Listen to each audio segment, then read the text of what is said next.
Kuno national park में है और आप मेरे सामने की तरफ ये जो बाड़बंदी देख रहे हैं ना, ये बाड़बंदी दरअसल चीते को सुरक्षित उसका हैबिटाट मुहैया कराने के लिए दी गई है। और देखिए वो सामने की तरफ आपको दिख रहा होगा, वहां पर हिरन दिख रहा था, अभी एक हिरन जैसा जीव दिखा।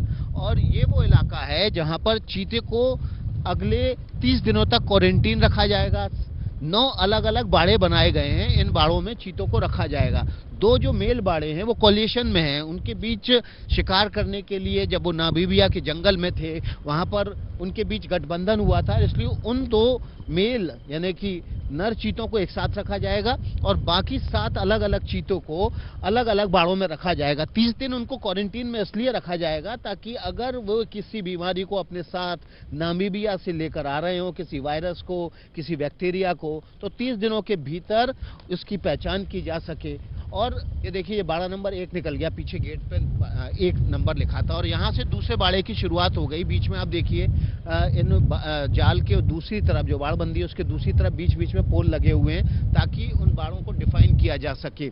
ये खास तौर पर इस स्थान को इसलिए चुना गया है कूनो नेशनल पार्क को, क्योंकि यहाँ पर अफ्रीकी जंगलों की तरह बड़े बड़े घास के मैदान हैं और ये घास के मैदान ही चीते को शिकार करने के लिए, उसके विचरण के लिए, उसको सुलभ जीवन मुहैया कराते हैं। तो मैं आपको बता रहा था कि किस तरह से अलग अलग बाड़ों में रखा जाएगा 30 दिन के क्वारंटीन पीरियड के बाद। फिर इनको 5 से 7 स्क्वायर किलोमीटर के रेंज का जो बड़ा इलाका है उसमें खुला छोड़ दिया जाएगा ताकि वो अपने नैसर्गिक प्राकृतिक जीवन में आ सकें वापस। और नवा जो बाड़ा है जिसमें अलग अलग तरीके के जीव जंतुओं को रखा जाएगा जो शिकार जिनका शिकार वो चीते कर सकेंगे और उनको खुला छोड़ दिया जाएगा बाद में। तो ये जो आप इलाका देख रहे हैं, देखिए लंबा इलाका है जो तकरीबन 7 से 8 स्क्वायर किलोमीटर का इलाका है जिसको तारबंदी करके बंद कर दिया गया, इसकी बाड़बंदी कर दी गई है। इसमें डीसी करंट है ताकि इन केस अगर कोई जानवर, बाहरी जानवर इस इलाके के भीतर जाना चाहे तो उसको हल्का करंट का झटका लगे, उसको नुकसान भी नहीं होगा और वो इस बाड़बंदी से दूर रहेगा। और ठीक इसी तरह चीते भी इस बाड़बंदी को पार ना कर पाए, इसलिए इसकी हाइट जो है तकरीबन 10 से 12 फीट रखी गई है।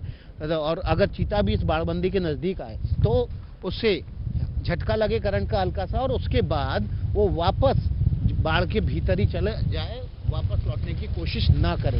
आप देख सकते हैं मैं गाड़ी से ये तस्वीर आपको कूनो नेशनल पार्क के भीतर के उस इलाके की इसलिए दिखा रहा हूँ ताकि आप ये समझ सकें कि कितना बड़ा इलाका है जिसको बाड़बंदी करके घेर दिया गया है ताकि चीते को उसके अफ्रीकी देश नामीबिया की तरह प्राकृतिक नैसर्गिक माहौल और जीने के लिए जो उसकी प्राकृतिक आवश्यकता है उनको मुहैया कराया जा सके और इस बाड़बंदी के भीतर उसको यहाँ की जो हालात हैं उसके साथ उसका सामंजस्य स्थापित हो सके। तो ये तकरीबन ये हम अभी 3 से 3.5 किलोमीटर लंबी बाढ़ का मुआयना कर चुके हैं, आपको दिखा चुके हैं। और देखिए अब मैं अब जंगल के भीतर के आपको हैबिटेट को दिखाता हूँ।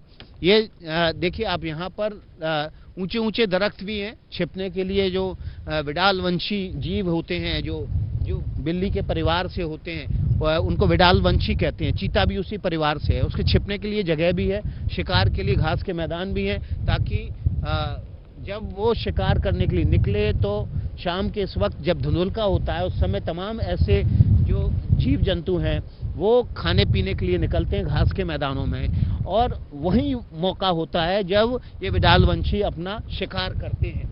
तो आप देखिए दूर तक आपको निगाह दिख जाएगी आपकी बाड़बंदी की।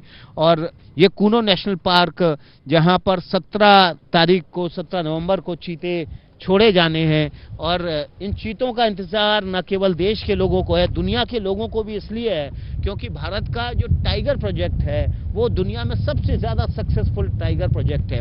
और जो चीते के पालक हैं नामीबिया में लैरी मार्कर, उन्होंने ये चीते भारत को उनकी क्रेडिबिलिटी के आधार पर, जो टाइगर प्रोजेक्ट की क्रेडिबिलिटी है उसके आधार पर मुहैया कराए हैं।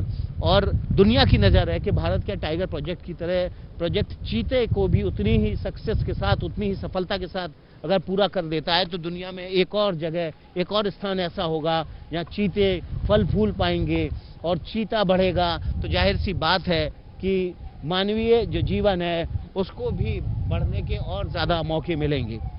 कैमरामैन मान के साथ Vikas Bhadauria, ABP news, Kuno national park.